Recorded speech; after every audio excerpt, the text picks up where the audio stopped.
দর্শক এ নিয়ে আরো খবর জানাতে সিলেট থেকে আমাদের সাথে সরাসরি যুক্ত হচ্ছেন আজহারউদ্দিন শিমুল। শিমুল,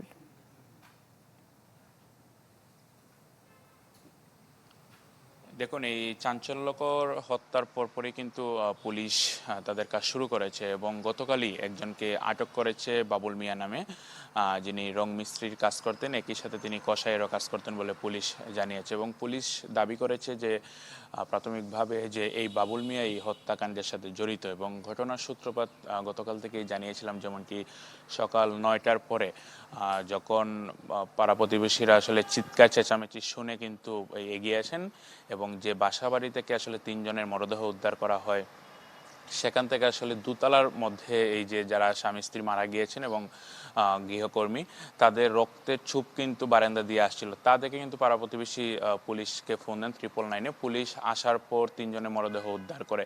তারপরে কিন্তু পুলিশ তৎপর হয় এই ঘটনার সাথে কারা জড়িত, তারপর সিসি ক্যামেরার সূত্র ধরে। যদিও আসলে গতকাল থেকে বলা হচ্ছিল যে সকাল 9টা থেকে 10টার মধ্যে লোডশেডিং থাকার কারণে সিসি ক্যামেরার যে ফুটেজগুলো তা পাওয়া যাচ্ছিল না, তবে বিদ্যুৎ নেওয়ার আগের একটি দৃশ্য আসলে ধরা পড়ে এবং সেই সূত্র ধরেই পুলিশ একজনকে গতকাল আটক করে এবং তাকে নিয়ে যে এলাকায় ঘটনাটি ঘটেছে সেই এলাকায় তাকে নিয়ে যাওয়া হয় এবং অস্ত্র উদ্ধার অভিযানে যাওয়া হয়। তবে গতকাল পর্যন্ত কোনো অস্ত্র পাওয়া যায়নি এবং আজ পর্যন্ত কোনো মামলা দায়ের হয়নি। এবং পারিবারিক সূত্রে আমরা জেনেছি যে বাংলা কিউআর যেখানে নগদ পেমেন্ট সেখানে সারা দেশে 10 লাখেরও বেশি মার্চেন্টে নগদে পেমেন্ট করুন খুব সহজে।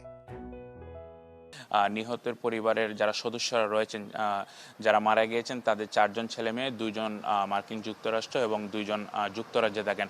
তারা গতকালই বাংলাদেশের উদ্দেশ্যে রওনা হয়েছেন। তারা আসার পর হয়তো লাশ দাফন কাফনের ব্যবস্থা করা হবে এবং গতকালই কিন্তু মরদেহ ময়নাতদন্তের জন্য এমএজি ওসমানী মেডিকেল কলেজ হাসপাতালের যে মর্গে রয়েছে সেখানে রাখা হয়েছে এবং তারা দেশে ফিরলে হয়তো পরবর্তী যে কার্যক্রম তা শুরু হবে। তবে ঘটনার পরপরে কিন্তু আসলে ঘটনার মোটিভ নিয়ে কথা শুরু হয়। পুলিশ প্রাথমিকভাবে গতকাল সিলেট মেট্রোপলিটন পুলিশের যিনি কমিশনার রয়েছেন তিনি বলছেন যে কাজের যে মেয়ে ছিল তার সাথে যা প্রাথমিকভাবে হত্যাকারী হিসেবে আইডেন্টিফাই করা হয়েছে তার একটি সম্পর্ক ছিল বলে তিনি আমাদেরকে নিশ্চিত করেছেন।